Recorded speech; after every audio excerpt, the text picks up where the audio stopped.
Si lo sabe, 1 o 2. Hace 5 minutos. ¿Cuál es? La característica principal del flúter. Del flúter auricular. ¿Quién lo sabe? ¿Ausencia de la onda P? ¿Cuál? ¿Ausencia de la onda P? Claro, va a haber ausencia en las taquicardias para arriba, en las aurículas va a haber ausencia, porque el problema está arriba en las aurículas. Pero ¿qué característica principal tiene? De los dientes De serrucho. ¿Y cuál es la diferencia con la fibrilación auricular? ¿En qué se diferencia el flúter de la fibrilación auricular? Yo les dije en la fibrilación hay una palabra irregularmente irregular. O sea, en el flúter las distancias del QRS siempre van a ser las mismas. Van a ver sus dientecitos de serrucho, pero siempre las distancias de las RR va a ser la misma. En cambio, en la fibrilación auricular es irregular, irregularmente irregular. O sea, las distancias del RR nunca van a ser iguales. Unas van a ser por anchitas, otras más estrechitas. Esa es la característica. O sea, lo que me va a ayudar a diferenciar cuando yo veo un electrocardiograma, si es flúter o es una fibrilación auricular, es esto, de la irregularidad. ¿Ya? O sea, siempre van a tener taquicardia, una frecuencia alta, pero el flúter siempre va a ser las mismas distancias, del R al R. En cambio, en la fibrilación auricular no. O sea, del R al R va a ser, uno va a ser más estrechito, el otro más ancho y el otro más estrechito. Eso es, irregularmente irregular. Miren que ya les estoy regalando una pregunta. Esta es la pregunta, no me paso el ya, entonces empezamos, cerramos la puerta para que ya no, lamentablemente, todos tomamos taxi, corremos y todo.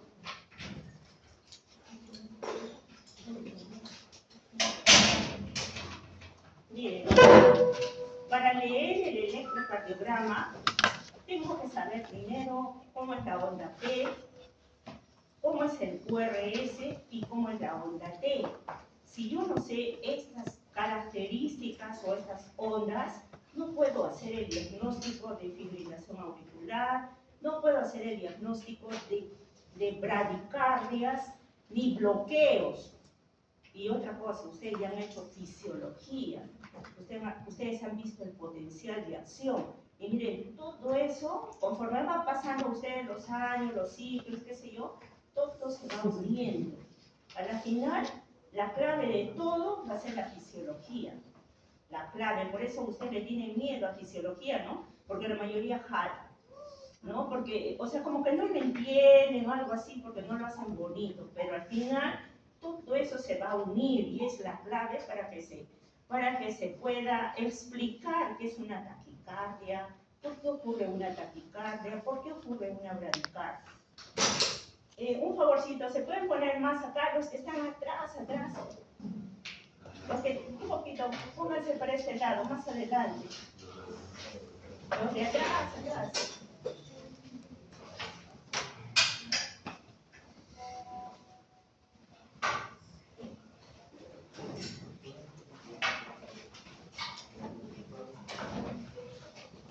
¿No? O sea, porque todo depende de ustedes. Y ahora con la modernidad de la tecnología, ustedes pueden ver los videos, y entonces bajar a las arritmias cardíacas, que hay un montón en el YouTube, hay un montón de videos de las arritmias cardíacas, tanto de las taquicardias como de las bradicardias. ¿Ya? Entonces, vamos a hablar hoy día sobre las bradicardias. ¿Ya? Pasa ahí, la primera. Como les dije, la clave está en el potencial de acción. La clave para todas las taquicardias, las bradicardias. ¿Ya? ¿Qué nosotros sabemos del potencial de acción? Que es el cambio rápido de voltaje a través de la membrana de las células del corazón. ¿Y qué me va a permitir eso? Que haya una contracción coordinada del miocardio por este potencial de acción. Dura aproximadamente de 200 a 400 milisegundos, pero esto dura mucho más en el músculo cardíaco o en el músculo esquelético. Las células contráctiles en el corazón son los miocitos, ventriculares y los auriculares, y esto va a generar una fuerza mecánica. Ya les dije la vez pasada que nosotros tenemos en el corazón el nodo sinusal, el nodo aurículo ventricular, que se van a comportar como que fueran las fuentes de energía, como una central eléctrica. Estos inician y regulan el ritmo cardíaco. O sea, cada tipo tiene su potencial de acción característico. El nodo sinusal tiene un potencial de acción característico. El nodo aurículo ventricular también tiene su potencial de acción. Y miren, acá yo les he puesto esto. El potencial de acción cardíaco es extenso y complejo. Asegura una contracción coordinada y eficaz, que es crucial para la función cardíaca eléctrica y mecánica. Yo en el examen les puedo poner esta afirmación, ¿no? Entonces les puedo decir, ¿es verdadero o es falso? Podría decirles, ¿no es cierto? Ya, la siguiente. Acá, ustedes saben que en el potencial de acción tenemos fases, ¿no? La fase 0, la fase 1, la fase 2, la fase 3, la fase 4. ¿Por qué les pongo eso? Porque en la fase 0 hay una apertura de los canales del sodio. O sea, entra el sodio. ¿Por qué les hago leer el AGA electrolitos? Porque ahí está el sodio, ahí está el potasio, ahí está el calcio. Y que tiene que ver mucho con el potencial de acción. En la fase 0 ustedes ya lo han aprendido, que se aperturan los canales del sodio y entra el sodio dentro de la célula. Luego tenemos una fase 1 que llega al nivel máximo del sodio y se cierran sus canales. Y se abren los canales del potasio, que salen hacia afuera. ¿Ya? El potasio sale hacia afuera y ya entró suficiente cantidad de sodio dentro de la célula. Luego tenemos la fase 2, que es la fase meseta, donde hay apertura de los canales del calcio, por lo que se prolonga el potencial de acción. Luego está la fase 3, que hay un flujo más rápido del potasio al exterior, o sea, sale más potasio. Y esto va a provocar una hiperpolarización de la membrana. Y en la fase 4 es la de reposo, se ponen en equilibrio tanto el sodio como el potasio. ¿Ya? Y esto es importante para explicarme por qué ocurre la bradicardia, por qué ocurre la taquicardia. La siguiente. Ya, acá nuevamente le vamos a dejar entrar a tu delegada. Es su delegada de salón, ¿no? Sí. Ya, solo porque es delegada.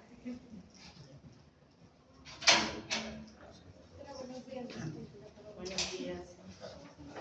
Ya a las 3, pues, si entra uno, tienen que entrar los demás.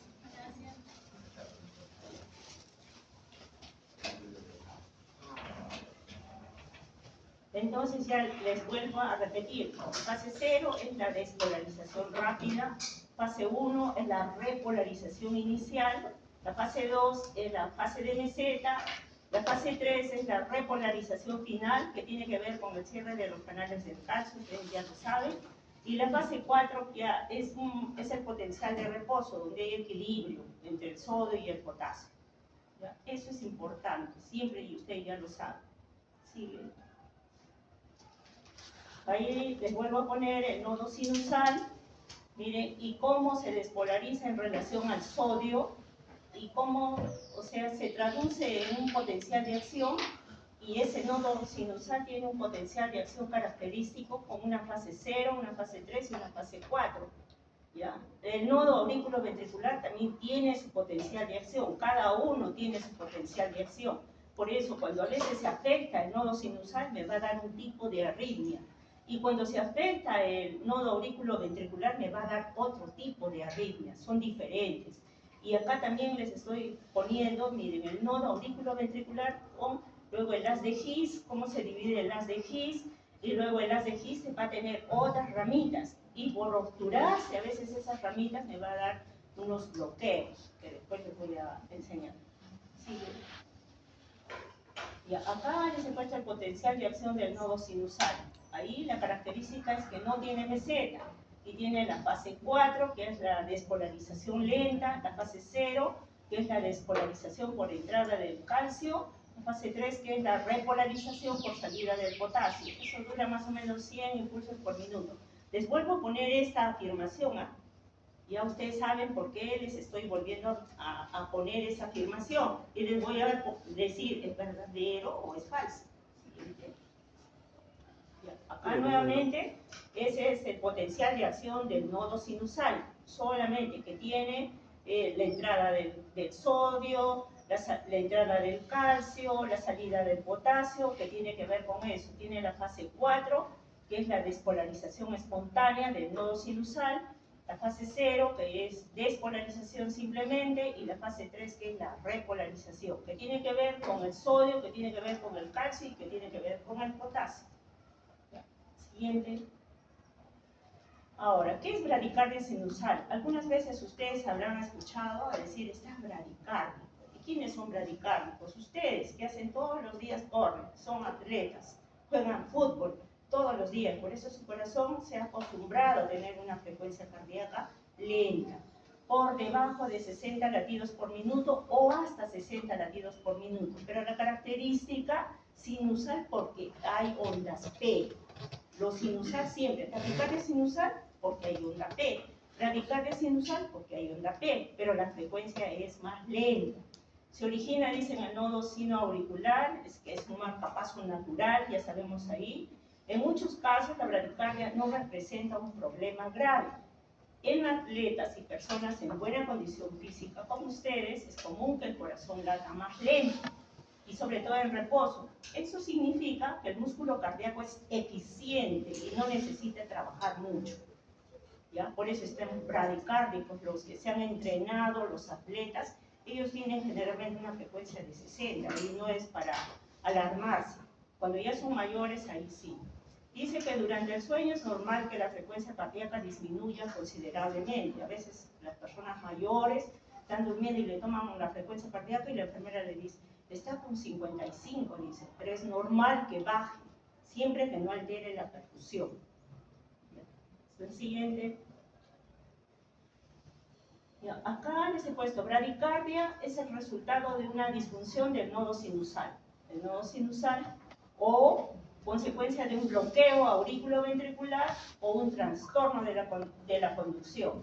O sea, es alteración acá del nodo sinusal, puede ser alteración del nodo auriculo-ventricular o hay un trastorno en la conducción. Esos cables se han malogrado o por ahí aparecen unos focos ectópicos. ¿Ya? Esa es una bradicardia.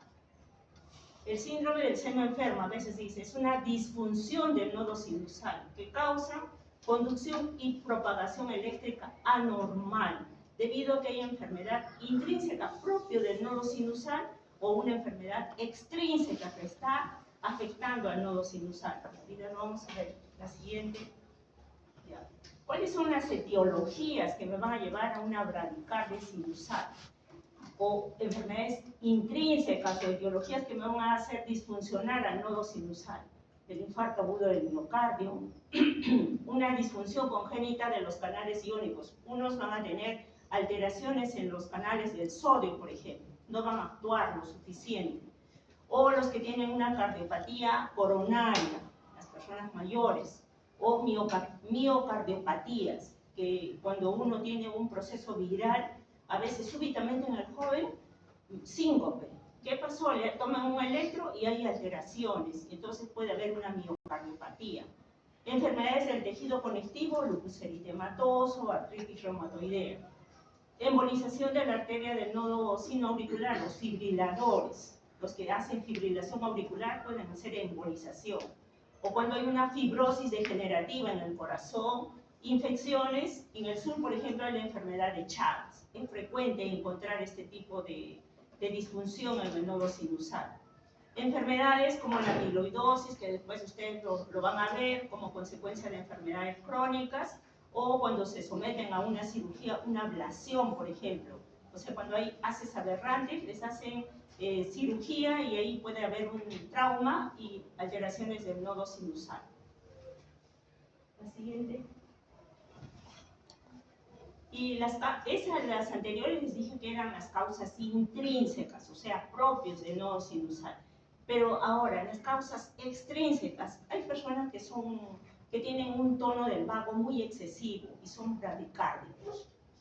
¿Ya? Entonces, cuando hay tono vagal excesivo por estímulo del nervio vago, entonces van a tener una frecuencia cardíaca baja, pero eso ya al último tienen que descartar. Primerito se descartan las patologías intrínsecas, infarto de miocardio, una miocardiopatía. En cambio, ya si descartan todo eso, puede ser que tenga un tono vagal excesivo, por un estímulo excesivo del nervio vago, puede ser que tenga hipertensión arterial, diabetes mellitus, o consuman algún tipo de medicamentos, o han ingerido algún alimento con toxinas que pueden estar afectando al nodo sinusal, y anormalidades metabólicas. La siguiente. Ya. Ahora, les dije que las bradicardias puede ser por trastorno en el nodo sinusal, en el nodo auriculoventricular, o en los haces que llevan la conducción. Entonces va a haber alteraciones en la conducción, y ahí va a ocasionar de que, por ejemplo, el nodo auriculoventricular, ¿no? Por acá está el haz de His. El haz de His se va a dividir en la rama derecha y la rama izquierda. La rama izquierda va a tener una ramita una ramita anterior y una ramita posterior. Entonces, la posterior es la más delicada, es la que me va a llevar a bloqueos ventriculares severos. El posterior, en cambio el anterior no. El bloqueo de rama derecha lo vamos a ver en las precordiales derechas. ¿Y cuáles son? En el B1, en el B2, en las precordiales. Lo voy a ver el bloqueo de rama derecha. ¿Ya? Entonces, esas son el trastorno de la conducción. Bloqueo fascicular anterior izquierdo, bloqueo fascicular posterior izquierdo, bloqueo de rama derecha, bloqueo de rama izquierda y retraso en la conducción intraventricular. Definitivamente que no les voy a preguntar esto, ¿no? Pero yo les estoy diciendo cómo es que se producen estos bloqueos. Eso después, cuando ustedes sepan leer bien el electrocardiograma, recién ustedes van a saber los bloqueos pero específicos. Yo les voy a hablar del bloqueo de primer grado, de segundo grado, que eso es lo más fácil que se tiene que aprender ahora. ¿Cuál es lo siguiente? Nuevamente acá, el nodo sinusal, el auriculoventricular, el haz de His, su rama derecha. Cuando se bloquea esto, me va a dar bloqueo de rama derecha, y cuando se bloquea el lado izquierdo, bloqueo de rama izquierda, pero va a tener sus fascículos, un fascículo anterior y un fascículo posterior. Y este es el que da más problemas. Este me está generando bloqueos, y a veces en electrofisiología entran a bloquearlos, pero a veces no pueden llegar a esas ramitas de por ahí, y entonces comienzan igualito a hacer arritmia. Entonces es delicado eso. La siguiente. Ya, acá les he puesto, ya les dije eso, que aumenta el daño cardíaco y la bradicardia, la hipertensión arterial, el consumo de cigarrillos, el consumo excesivo de alcohol, el uso de drogas, el estrés, la ansiedad y la edad avanzada. Ahí están todos ahí tomando, y entonces me va a producir más bradicardia con bloqueos cardíacos. Igual, la bradicardia suele ser asintomática.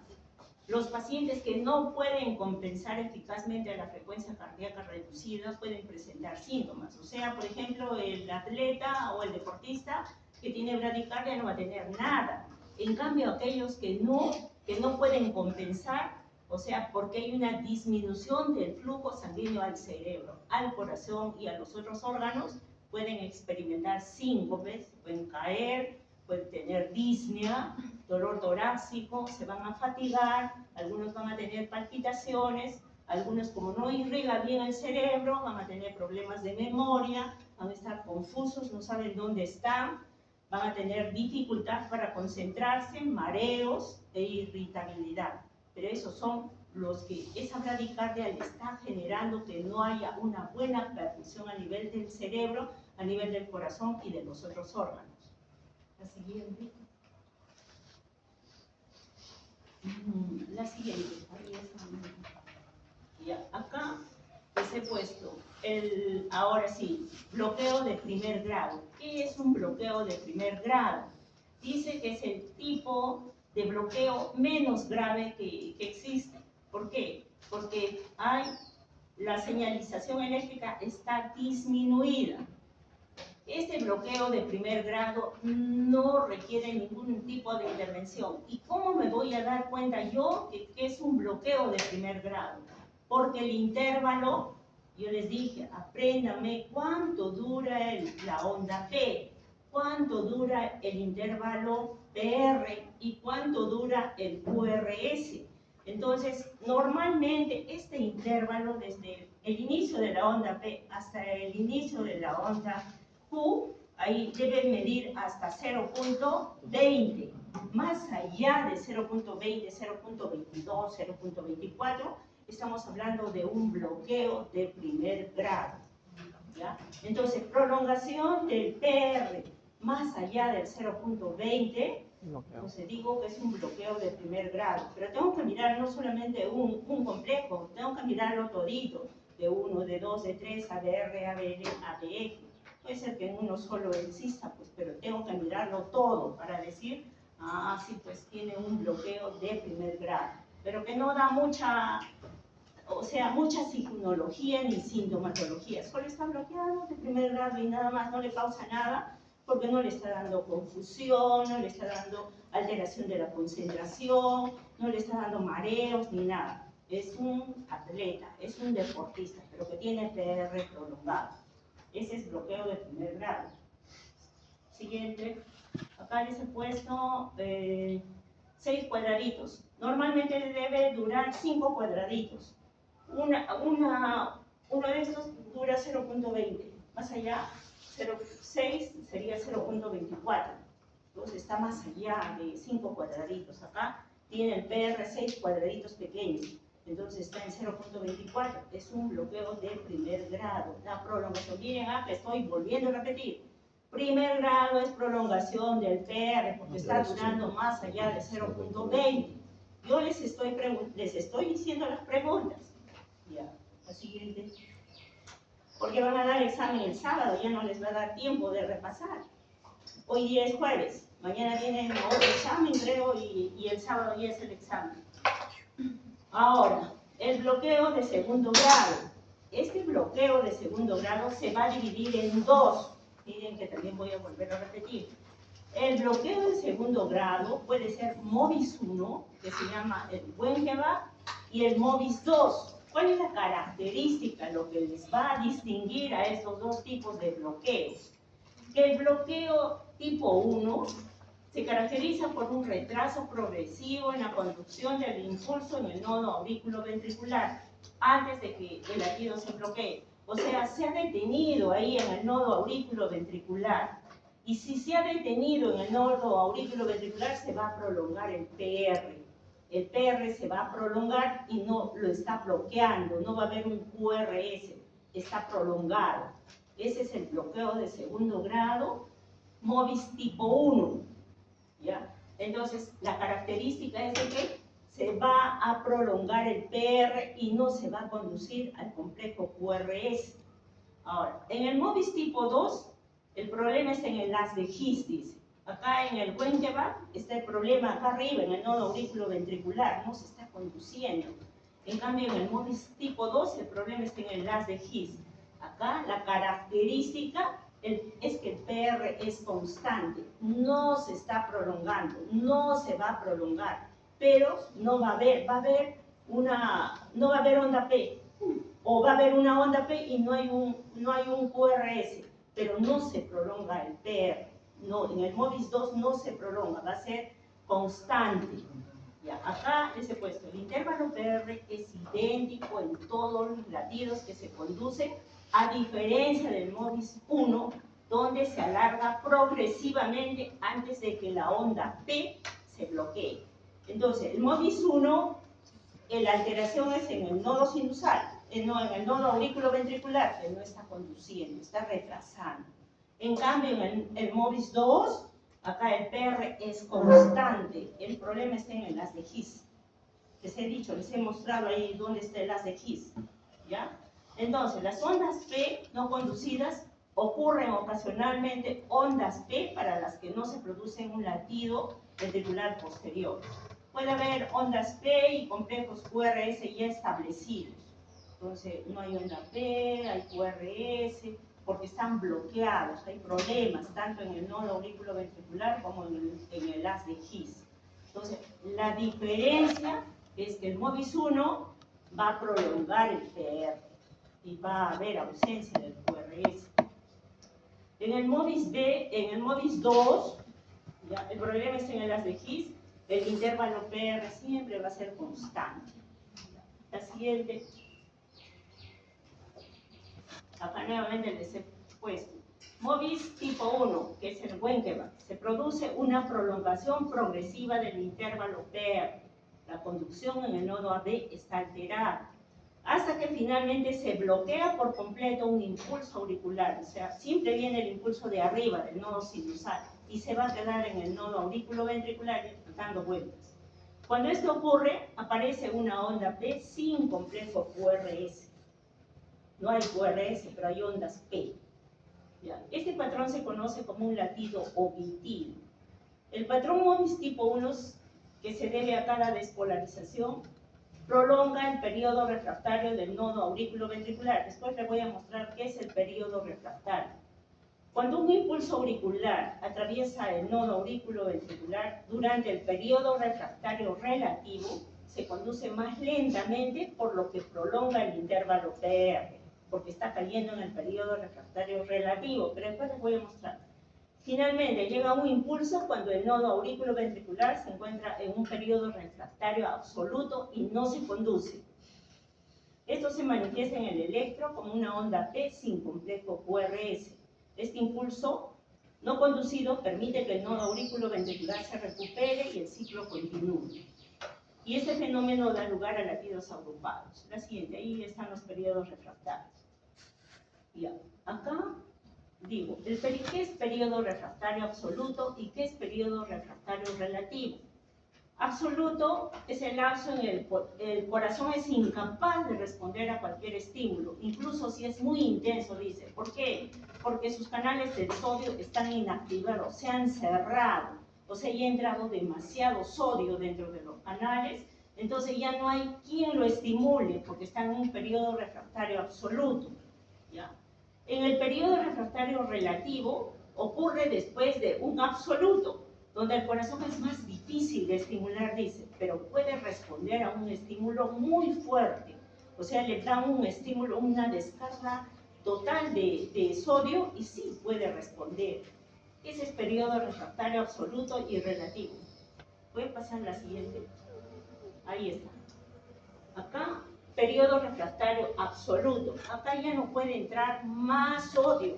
Ya se ha producido el complejo QRS y ya no, por más entrada de sodio que se produce, ya no, se quedó ahí bloqueado. Por más estímulo no va a contraerse el corazón, no va a haber despolarización ni nada. En cambio, en el relativo, si yo le doy un poquito más de sodio, ahí sí se va a producir un impulso, porque está dañado a nivel del nodo auriculoventricular en sus periodos refractarios para que ocurran despolarizaciones. La siguiente, va nuevamente, periodo refractario absoluto que no permite despolarización. El periodo refractario efectivo permite despolarización no propagada, ahí nomás se está despolarizando. El periodo refractario relativo permite que un estímulo más fuerte que el normal produzca una despolarización completa. El supranormal es un periodo hiperexcitable, dice, en el que incluso un estímulo débil puede ocasionar un potencial de acción. Son potenciales de acción que ustedes lo han estudiado ya en el potencial de acción, los periodos refractarios, que tienen que hacer estos periodos refractarios para la conducción y la despolarización. Yo les he puesto solamente para que entiendan esas palabras, porque cuando ustedes lo van a leer van a decir es que cayó en el periodo refractario absoluto. No, porque cayó en el periodo refractario relativo. Absoluto es nadie lo va a estimular, nadie va a ocasionar la despolarización, porque hay muchos, se han cerrado los canales del sodio. En cambio, en el relativo todavía puedo aperturar algunos canales y sí se va a generar el complejo QRS y se va a generar la despolarización. La siguiente. Ya, entonces dijimos que el bloqueo de primer grado es porque el intervalo PR está prolongado, ¿es cierto? En el bloqueo de segundo grado decimos que hay dos tipos, el MOVIS 1 y el MOVIS 2. El MOVIS 1 es porque hay prolongación del PR. Claro. En cambio, en el de segundo grado MOVIS 2 no hay prolongación del PR. La onda P, ahí está, se bloqueó, ya no hay QRS, y es peligrosísimo. Le puede llevar a un bloqueo de tercer grado, y eso necesita una intervención en el bloqueo de segundo grado MOVIS 2. Ese es peligroso porque me lleva a un bloqueo de tercer grado. La siguiente. Acá nuevamente MOVIS, bloqueo de segundo grado, MOVIS 1, prolongación del PR, miren que les sigo diciendo, finalmente el QRS ausente, luego de la onda P se ha prolongado el PR y no hay QRS. En el MOVIS 2, acá hay onda P, pero el PR es constante, PR constante, PR constante, PR constante, y esta onda P no se ha traducido en un complejo QR. Siempre después de una onda P debe haber un complejo QRS, pero sin embargo acá es constante, pero esta onda P no ha producido un QRS. Este me puede llevar a un bloqueo de tercer grado, un bloqueo que es mucho más peligroso. En cambio, en el MOVIS tipo 1, el PR se está prolongando. PR se está prolongando por ahí, se está prolongando y algunas veces no, porque es otro. El problema está en la conducción del nodo auriculoventricular. En cambio, acá en el MOVIS 2, el problema es en el pasillo. El siguiente. Bloqueo. Ahora, el tercer grado. Acá en el tercer grado es como la fibrilación ventricular, que les dije, es caótico, irregular, cada quien hace lo que le da la gana, ¿no? Igualito, en el bloqueo de tercer grado hay una disociación auriculoventricular. La aurícula hace por su lado su trabajo, el ventrículo hace por su lado su trabajo. Las aurículas y los ventrículos laten de forma independiente. Las ondas P, que representan la actividad auricular, y los complejos QRS, que representan la actividad ventricular, no están coordinados. Las ondas P pueden aparecer en cualquier parte del trazado, a veces sobre las ondas T. Hay ritmos de escape ventricular. Los ventrículos son controlados por un ritmo de escape más lento, a menudo por debajo de 50 latidos por minuto, que se están originando en el nodo auriculoventricular o en el haz de His. Los propios ventrículos, o sea, el impulso sinusal no va a llegar a los ventrículos. La gravedad es una afección potencialmente mortal. Que le den un bloqueo de tercer grado, mueren si no le ponen un marcapaso. Acá, ellos son los que llegan a la emergencia y de inmediato tienen que ponerle un marcapaso. Primero es un marcapaso transitorio y después de descartar que tengan cualquier tipo de infartos, le van a poner uno definitivo. Y cuando ustedes hacen la semiología y examinan al paciente, van a encontrar acá, hay algo duro, dicen por ahí. Ahí está el marcapaso. ¿Ya? Ese paciente probablemente haya tenido un bloqueo de tercer grado, por eso tiene un marcapaso. La colocación de un marcapaso permanente suele ser el tratamiento definitivo, ya que los bloqueos de tercer grado rara vez se resuelven espontáneamente, rara vez. Tendría que tener una suerte enorme de que se me resuelva ese bloqueo de tercer grado. Entonces, el bloqueo de tercer grado es muy grave, hay que saber identificarlo, y es que el nodo sinusal late por su lado, el aurículo ventricular late por su lado, el haz de His también, entonces no hay una coordinación. La siguiente. Acá les he puesto un bloqueo de tercer grado, acá están las ondas P, no hay ningún complejo, está latiendo por su lado.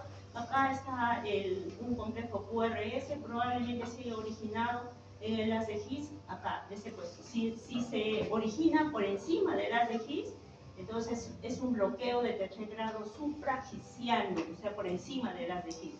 Y si hay estos complejos anchos bloqueados, no hay onda P, no hay QRS, pero por ahí apareció un QRS ancho, entonces es un bloqueo completo, pero infragesiano, o sea, por debajo del haz de His. Una de sus ramitas probablemente esté mandando los impulsos. En cambio, cuando los complejos son así, no son anchos, es por encima de las de Higgs. Y hay ondas P, miren, ondas P por ahí, que no se han conducido, están bloqueados. Cada quien hace lo que le da la gana. La siguiente, igualito, ¿no? Acá un bloqueo de tercer grado por debajo del haz de Higgs, por eso es ancho. Y acá un bloqueo de tercer grado por encima del haz de Higgs, sus complejos no son anchos, en cuerda, son estrechitos. Así que lo que le da, miren ahí, como desorganizado, la aurícula por su lado, el nodo sinusal por su lado, el haz de Higgs con su rama derecha y la rama izquierda con sus haces posteriores, que por ahí es el más peligroso. Entonces cada uno late por su lado, están bloqueados. La siguiente. Ya, miren, el tratamiento para un bloqueo de primer grado del MOBIS tipo 1 de segundo grado a menudo no es necesario. Si se presenta hipotensión y bradicardia, los bloqueos MOBIS bloqueo de segundo grado tipo 1 responden bien a la atropina. Algunas veces viene y le toman el electro y dicen, oh, es un bloqueo de segundo grado, MOBIS 1. Entonces a ellos le vamos a poner atropina. Se le pone atropina 1 miligramo y a veces hasta 3 miligramos, pero no más, porque puede seguir bloqueándose y puede llegar a un bloqueo de tercer grado. Si no responde a la atropina, se debe iniciar estimulación cardíaca transcutánea o transvenosa para estabilizar al paciente. ¿Qué significa eso? Ya le he puesto 3 miligramos de atropina y la frecuencia sigue en 40 y el paciente sigue teniendo mareos, está confuso.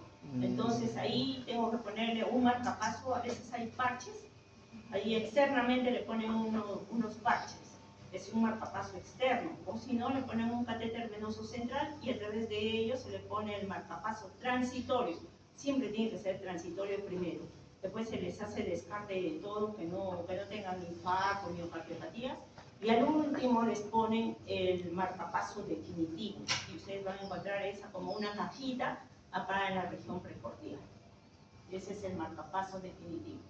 Si el paciente está tomando beta bloqueadores, tipo isoprolol, tipo...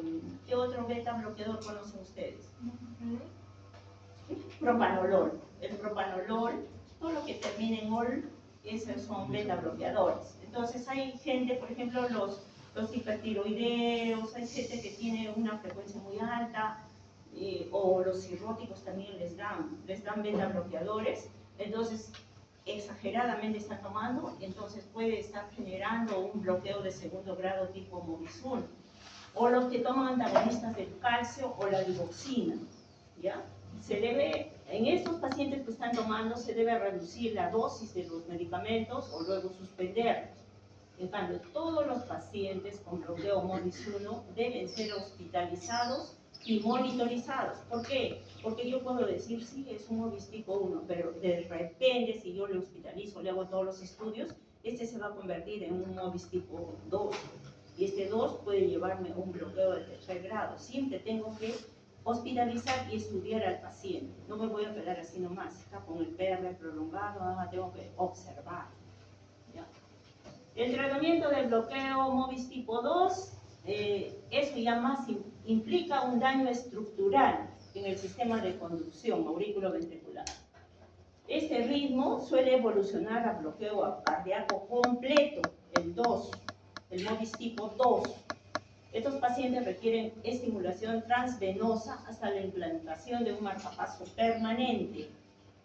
A diferencia del bloqueo MOBIS tipo 1, los pacientes bradicárdicos e hipotensos con un ritmo de MOBIS tipo 2 a menudo no responden a la atropina. El 2 no va a responder a la atropina, necesita un marcapaso, el 2. El 1 todavía me puede responder a una atropina, ¿ya? Me puede responder a la tercera dosis. Primero se pone 1 miligramo, luego 2 miligramos, 3 miligramos. Si no me responde, y ahí tengo que pensar que tengo que ponerle un marcapaso. Y generalmente son transitorios, hasta que evalúe bien al paciente. La siguiente. Dice, a veces resulta difícil distinguir entre los dos tipos de bloqueo de segundo grado. Cuando un bloqueo AB MOVIS tipo 1 presenta una relación de conducción fija de dos latidos conducidos, por cada latido no conducido, resulta difícil diferenciarlo del bloqueo 2. En ese caso se recomienda considerar el peor escenario posible y denominar a este ritmo bloqueo AB de segundo grado no tipificable. Hasta a veces el más experto no puede distinguir el MOVIS 1 del MOVIS 2. A veces es difícil. ¿Ya? Su manejo debe ser similar, dice, al bloqueo AB de tipo de segundo grado, mediante estimulación transcutánea o transvenosa, hasta completar un estudio diagnóstico. Por eso les digo que tiene que quedar en observación. El MOVIS 1 tiene que quedar, porque puedo estar diciendo que es un MOVIS 1, pero sin embargo puede ser un MOVIS 2. Ya. La siguiente. ¿Cuáles son las complicaciones que me van a dar los bloqueos de segundo grado, MOVIS 1, MOVIS 2? Bloqueo cardíaco completo, que les dije que es el de tercer grado, un síncope porque no me está percutiendo bien, mareos, dolor en el pecho y finalmente la muerte si es un bloqueo de tercer grado que no lo he asistido en el momento oportuno. La siguiente, ya, eso es todo. ¿Tienen alguna pregunta? ¿Ya han entendido? Ya saben las preguntas que les voy a hacer, ¿no? Del flúter, de la fibrilación auricular, de esa afirmación que les he puesto, de los bloqueos, ¿no? Y la diferencia entre el MOVIS 1 y el MOVIS 2. Es lo único que yo quiero. Y algunas cositas que les voy a poner de por ahí del PR, les voy a decir, el PR dura su valor normal es de 0.12 a 0.26. Y ustedes me van a decir, sí, correcto, verdadero. Y después les voy a poner el QRS, dura de 0.08 a 0.14. ¿Verdadero o falso? Y ustedes me van a decir verdadero. ¿Ah? Miren, les estoy diciendo las preguntas. Espero que ya lo respondan. ¿Ya? Quienes quieren ver arritmias, ahí estamos en el aula de simulación para ver arritmias, fibrilación, flúter y taquicardia ventricular. Los que quieren, vamos a estar ahí. Yo creo.